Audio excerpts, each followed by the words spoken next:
I was named after two first cousins, Tina and Lisa, and my hippie parents put it together and made Latisa. Latisa. That makes, I get you.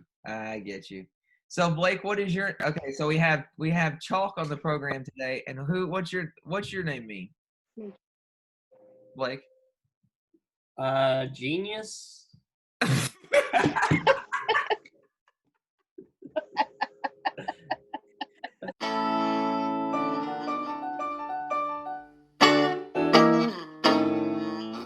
Dang it. Welcome to the Blake and Devin Podcast. I'm your co-host, Devin Leach, and across the way is Blake. And today on the show, we have a very special guest coming to you to talk about a very important topic, and that is homeschooling. And our guest is Latisa Spradlin. Don't be confused by her nameplate on the Zoom meeting, which says I didn't think about changing that. The host is able to change that. I have not done that. Oh. That's all right. We know you're not Steve. We know you're not Steve. It's not a problem for me. What did you say? One and the same. One and the same. You are one. You are married. For those of you who don't know, Steve is her absolutely drop-dead gorgeous husband, and he sets up all of her tech for her. So we appreciate you being on the show today. For all the viewers, don't forget, we need you to like, comment, subscribe, and share in order to get the content of the podcast out, because otherwise people don't get to see it. It's the way the Facebook works, and it's also the way the YouTubes work. And so if you see the content, you like what you see, even a piece of it, hit the like button. No one will judge you for liking it, even if you only like part of it. And you can share it after that, and we would really appreciate that. So without further ado, let's go on to our memes of the week. And we got a couple good ones for you today. Not that they're not always good 100% of the time. But let's just be honest, they're not. So, meme of the week. Thank you. Look, we have practiced this for 7 months now, and you're getting so much better. I'm getting there. Here's mine. My texting back 4 days later, continuing the conversation like I just didn't go MIA for 96 hours.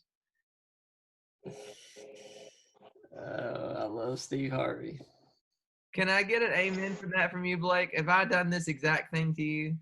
Oh, gosh. Millions of times by now. Yeah. I text back like, okay, to something you texted me 3 days ago. I responded right away. Yeah. Okay. Here's Latisa's. Everybody is a genius, but if you judge a fish by its ability to climb a tree, it will live its whole life believing that it is stupid.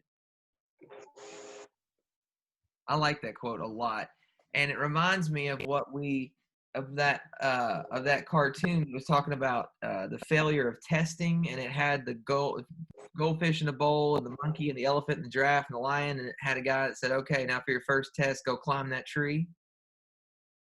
Mm-hmm. Yeah, this is the same line, right? So we're gonna ask Latisa more about this in a minute. All right, Blake's need parent signature.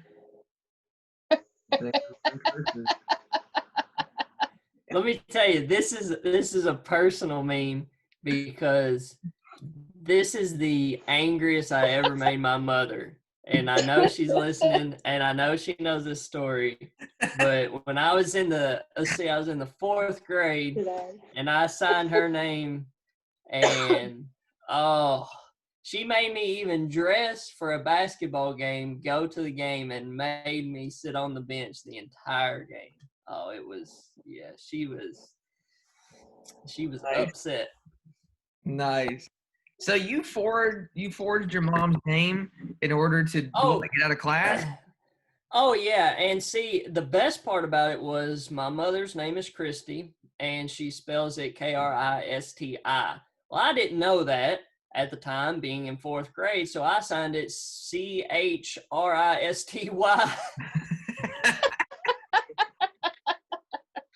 Yeah. So you spelled your mom's name wrong. That's why she punished you. Yeah, definitely legit. Yeah. She wasn't mad that you forged her name. She was mad you didn't know how to spell it in the Just first place. spelled it wrong. Yeah. Yeah, it wasn't a good day. All right. Today in history, it is unbelievably, I can't even believe this. It's August 1st.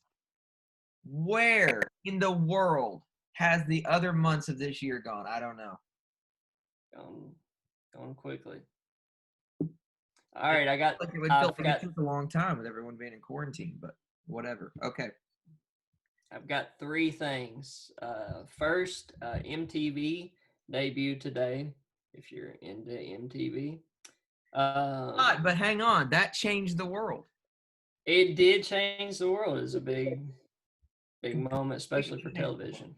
They introduced hyperkinetic editing. They were the first to introduce the idea that you had to change a camera angle every 30 seconds in order to keep someone, or every 3 seconds, I think it is, to keep someone interested. Anyway, so that's interesting. It changed the world, changed the way we watch television. There you go. Also, this day in history, Six Flags, the first Six Flags opened up in Arlington, Texas. Also opened up with the first roller coaster that did a 360 loop. So, oh, great! And they've been locking up at that top of that loop ever since. Yeah. Last but not least, Devin, you will enjoy this one. Rush Limbaugh debuted his conservative talk radio show this day in history, August 1st. Do you care to guess which year? 1984. Ooh, close. You're in the right decade. 82. 1988. 88. Okay. Yep.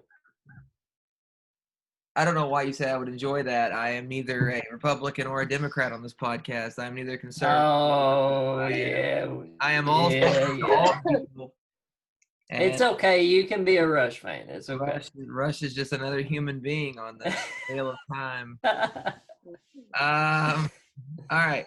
Let's go into and explain our guest today. Okay.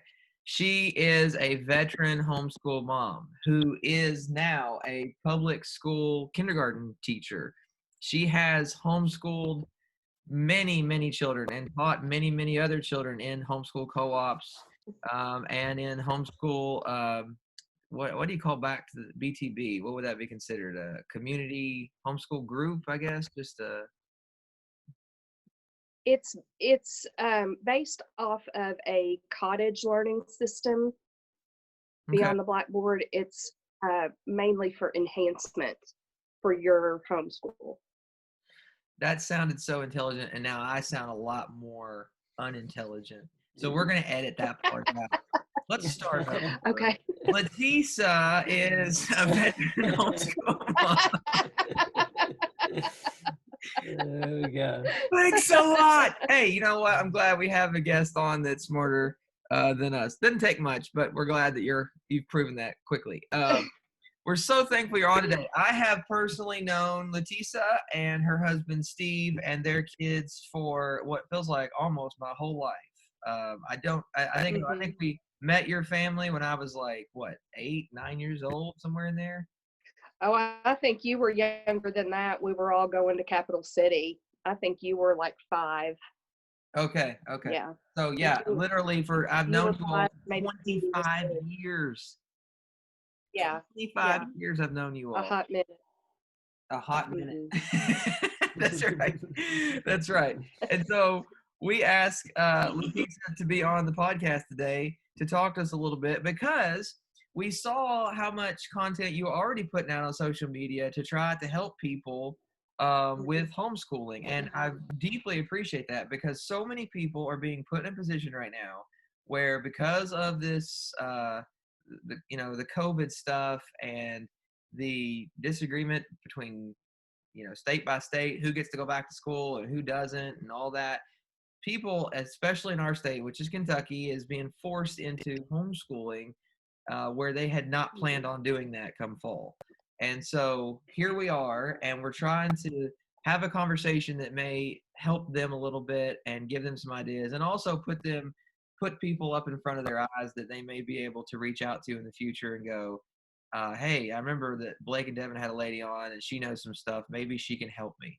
Because, if you get desperate enough and just wallowing in your house with your kids, you go, I'll do anything. I'll need anybody. I don't care if I know them. Anything would be better than what. And so we want to put you up in front of people and hopefully be able to help somebody through this. So I'll let Blake start out with the first question for you. Okay. Latisa, what are some benefits to homeschooling? Well, a huge one is that you're with your kids all the time. I used to tell my kids, you don't get quality time, you get all the time. You really and truly, you get all the time. And some of it's quality and some of it's not. But I think that that's a very realistic lesson in real life. Yeah. You don't have time to come home, make a snack, put on your best face, and listen, parents that are working full time, they don't have time to do those things either. But, my kids got to see me at my best. My kids got to see me at my worst. And I think for me as a kid growing up, I didn't see my mom cry, because she just didn't want to show that, she wanted to put her best effort for me. And so sometimes as a mom, I felt like, oh my gosh, my mom she nailed it, and I think my kids growing up, no, they've seen mom happy, they've seen mom sad, but you know what? That's normal. That's part of life. And every day's not great. And some days are super great. So, I think that they get to see you live. They get to see you live in real time. Man, that's excellent right off the bat, because the life on life with your kids and the vulnerability that's created there is, man, that's something serious to think about. Yeah. Okay, Yeah. so beyond that, why should someone embrace homeschooling? Okay, so let's say they've been made to homeschool. Why should they embrace it as a good thing and follow through with it? Beyond what you just said about sort of being vulnerable and being able to show your kids sort of, parents as actual humans that have these flaws and emotions, and you can live life with them. What else? Why else should they embrace it? Well, I want to start off by saying a lot of these parents, man, they have not gotten to choose to homeschool. We chose this lifestyle. We chose our curriculum. We chose our schedule. We chose our flexibility. A lot of these parents are still having to work full time, and they're really put in a position where they didn't get to choose this. This wasn't something that they wanted to do. And they're being confined to a curriculum that they didn't get to choose, and a schedule that they didn't get to choose a lot of the time. So I guess what I would say to those parents is, you're going to have to do some school on somebody else's schedule, and you're going to have to do some curriculum that somebody else chose. But that's just a small portion of your day. That is a little bitty tiny section of your day. You can embrace the rest of your day, and you can make that what you want it to be. You have an opportunity now to seek out your child's interest and to see exactly where their bent is, as scripture tells us. You have that opportunity to see them in a new light and to spend a lot more time with them. And I would say use that time to go to the library and let them choose some books and some interests and some things that they want to do. Let them cook with you.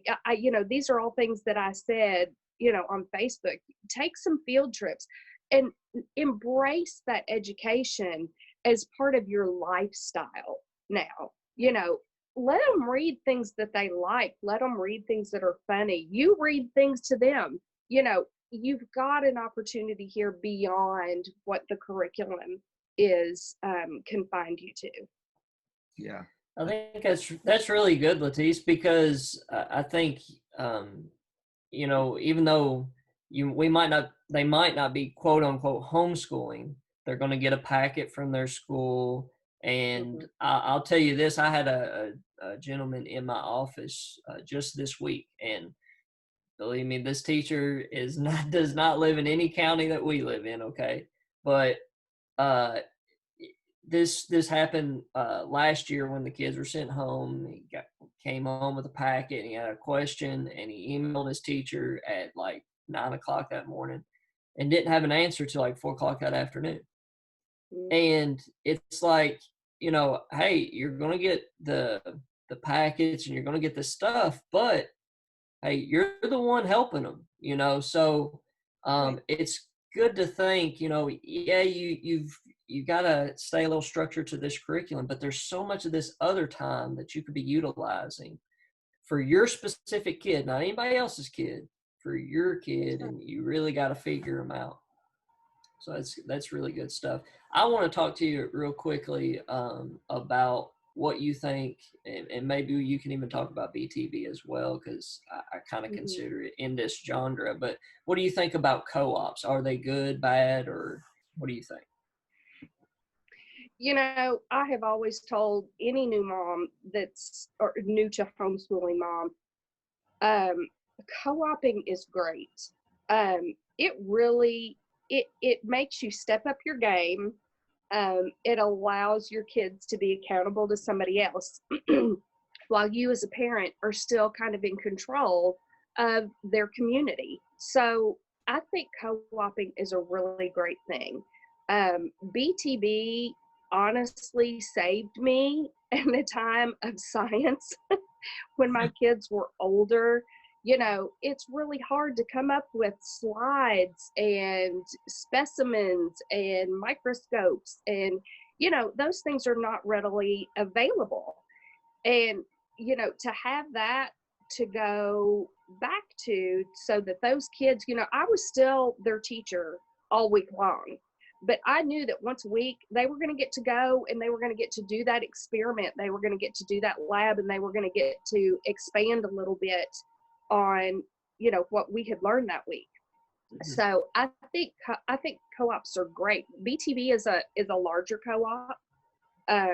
But, we also, when my kids were little, we did, just a small co-op of just 4 or 5 families. And we read a lot of books in those. And to this day, our kids who are all in their 20s now will look at that bookshelf and go, oh my gosh, I remember that book. I love that book, things like that. So it created some really good memories for us too. I think co-oping is great. Beyond the academics of the co-op or the homeschool group, how important is it for a lot of these new homeschool families to get into a community of support? Man, I just think that is super important. You need accountability. You need accountability to keep you on track. You need accountability for somebody to come up beside you and say, you're not alone. I feel this way too. You need for somebody to come up beside you and go, you know what? All I got done was laundry yesterday. And that's okay. Right. It's going to be all right. This is all going to come out. And, I'll just tell you a story. Kelsey was in about the 9th grade, I guess. So that would have put Katrina in 6th, 7th, the boys maybe in 3rd, 4th. And it was a part of the year, and I called my friend Jill Feck. Ah, Who is, yeah, shout out she's to my Jill. iron sharpener. A little throwback there for you. Yeah. She's my iron sharpening sister. I have always told her that. And I called her up and I said, you know what, I'm done. I said, I just can't do this anymore. I've had it. I'm sending them to school next year, and that's what we're gonna do. She listened to me and she said, okay. She said, I'm just gonna let you kind of marinate in that. I'm gonna let you think about that for a little while. Well, that's not the answer I wanted to hear. And we talked again the next morning. And she said, you know, Latisa, let me ask you a question. She said, were you called to homeschool your children? Yes, I was. Has God released you from that calling at this point? Well, no, probably not. Do you have peace? Do you have peace about this decision that you're making? No, thank you so much for saying that. And, you know, I'll never forget what she said to me. She said, you know, Latisa, sometimes you just have to suck it up and be obedient. It's not about what's easy or fun, and it's not about your joy. Sometimes you just have to suck it up and be obedient until it gets better. And that was exactly what I needed to hear in that moment. But had I not had that personal accountability in my life, I don't know where that decision may have taken me. Wow. That's a great story for more than one reason, because you brought up something else when you told it that occurred to me, and that is sort of the the principle of look around, and wherever you are, that's where you're at. You know, somebody listening might hear you and go, well, I don't know. I don't think God has called me to homeschooling. This, I've been made to do this because of the quarantine. But you know what? If you're having to do it, then there's a sense in which this is a providence of God that's been ordained by his hand. And there's a reason that you're now responsible for your kids' education that's right directly in front of you. And that's an important thing that that shouldn't be missed, because that accountability was helpful. But part of the reason it was helpful is because it reminded you, hey, this is your job, because this is what's in front of you. This is what God's given you. And if you have kids, God gave you the kids. Absolutely. And I don't know about other homeschooling communities. I know, Frankfort and Lawrenceburg and this area. And I will just say, in this area, there is no reason to homeschool in a bubble. There are a lot of resources in this area, and I'm happy to talk to you about it. I'm happy to plug you into somebody else who can talk to you about it.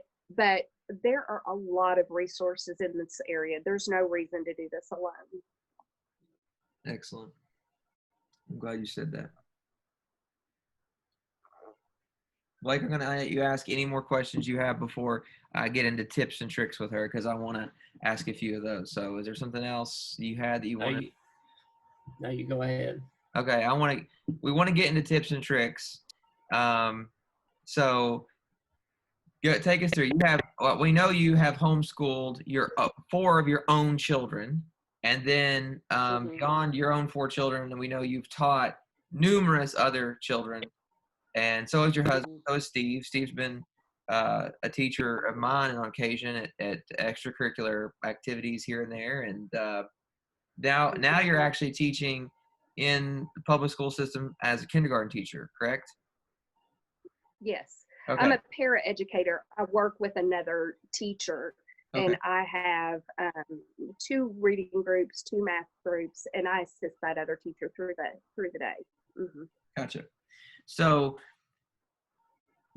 plenty of experience here, but sometimes it's hard to put into words. if you had to, what are your top 3 or 5 or 10 tips or tricks, or, if someone's just starting out, what would you have done different looking back? All those questions are sort of wound up in this one question. So I'm just giving you the floor sort of to ruminate on what you might think is the most important things you want moms and dads to think about. I think when you are choosing to homeschool in the beginning, it is so overwhelming. There is so much curriculum out there. There is so much information out there. Everybody has a different reason and a different circumstance, different motivation for wanting to homeschool their kids. And, I think one is to reach out and find out, there are some important basics that you need to know in order to homeschool just in our state. You want to send out a letter, to the director of pupil personnel. So you want to talk to maybe some of these seasoned homeschool moms that can just kind of give you some ideas on how to get started and, start simple, especially with your young kids. You want to start super duper simple. I always tell moms when they're first deciding this, listen, you've been homeschooling all along. You taught them to take their first step. You potty trained them. You taught them how to use a spoon. You taught them how to say their first word. Now you're putting a label on it. Don't freak yourself out.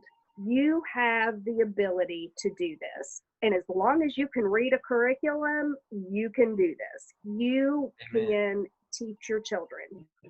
And the fact of the matter is I know some fantastic public school teachers.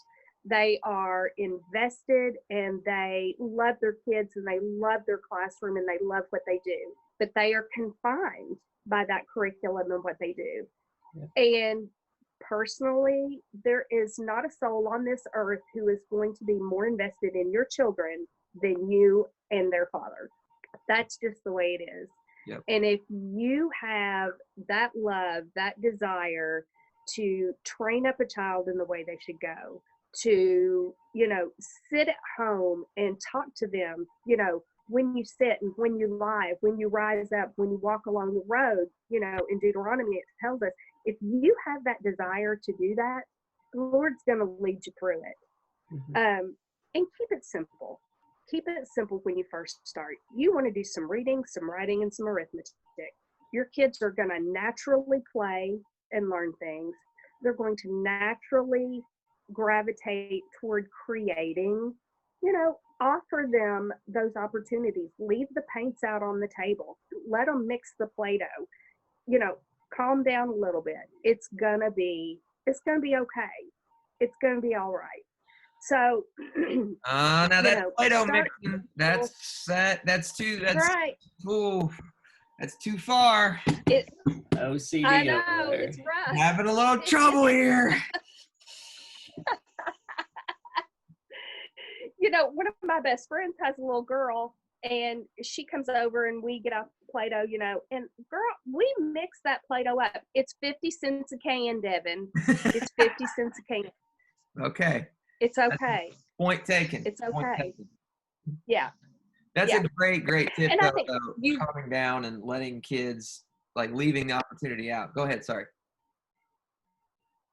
Well, I was just going to say, make sure you're reading to your kids every day. It doesn't have to be a textbook. It doesn't have to be a history book. It has to be something that's going to make you sit down and enjoy your kids and let them enjoy you and let them learn the value and the appreciation of reading. They need to know, I am not limited by my teacher. I am not limited by my circumstances. If I can read, I can educate myself. And that's what we want to do. We want to create a critical thinking mentality where you can read and you can discover things for yourself. And, in reading to your kids, you're expanding their vocabulary. You're teaching them left to right. You're teaching them page to page. There are so many things that you're doing if you just read to your kids, and it doesn't have to be a school book. Yes. That is a great, it's very wise counsel right there. And at what point do you stop though? I mean, can you read to your kids?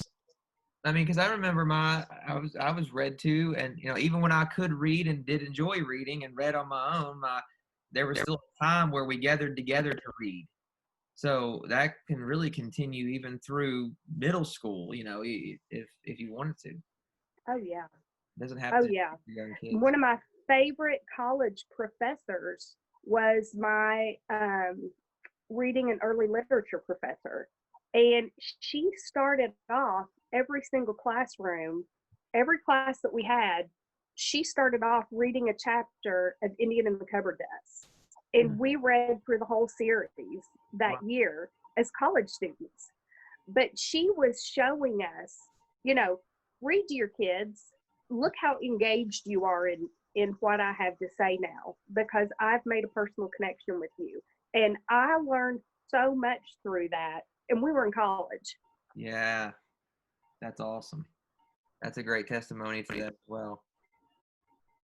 Okay, Blake, anything else you want to?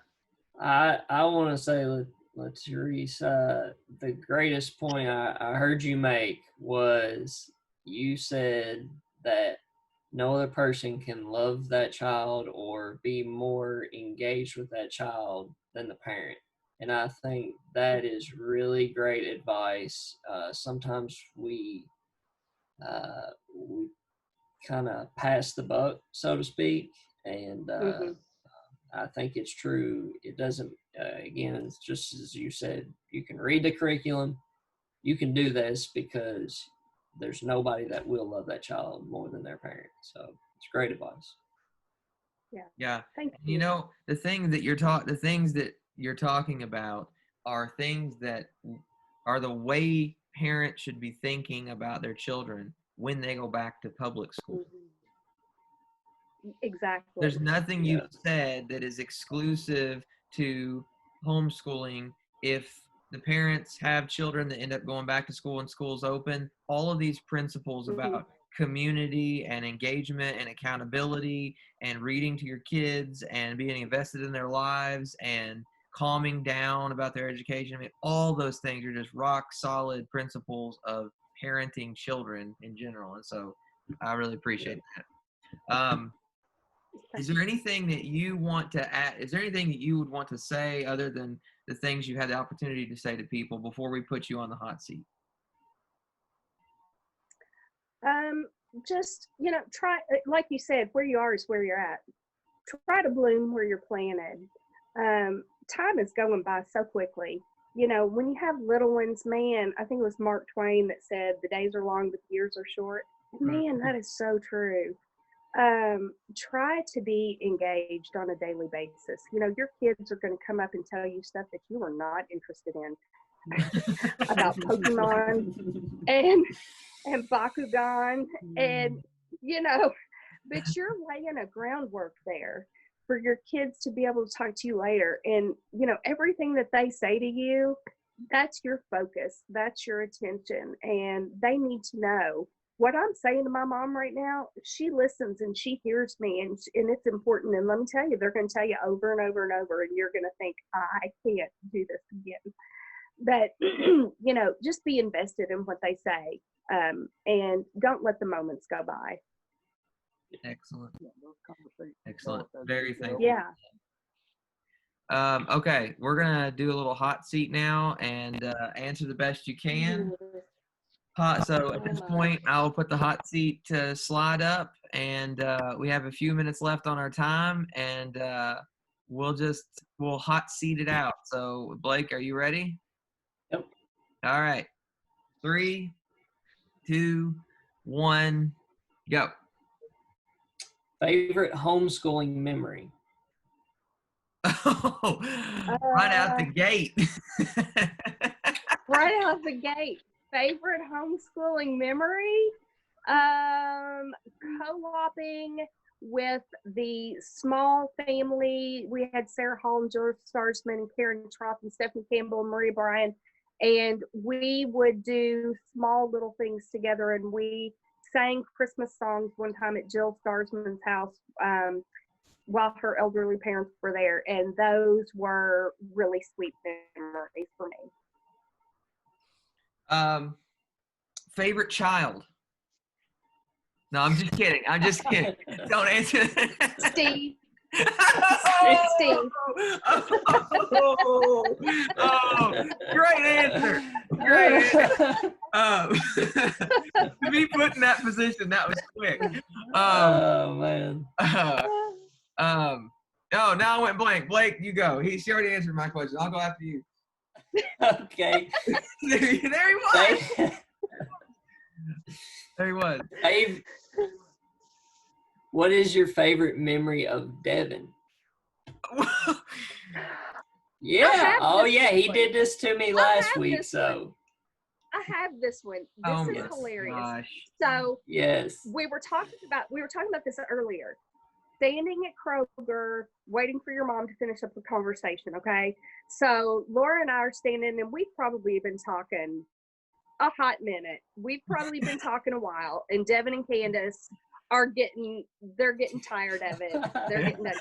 So Laura she looks at Devin and she goes, "Go get the Oreos and bring them back, and we'll wrap it up. We'll get ready to go." Devin goes and gets the Oreos, comes back. We're still talking, and flings them in to the cart. And Laura stops. I mean, she like barely mid-sentence even missed a beat. She looks down and she goes, "What is this?" And she pulls out the thing of Oreos, and Devin goes, "Oreos?" And she goes, "Haven't I taught you that we eat double stuffed Oreos in this house?" She's like, "You're going to eat one or two." She goes, "And then I've stuck the rest of the week eating skinny Oreos. Don't take those back. Get the ones I taught you to get."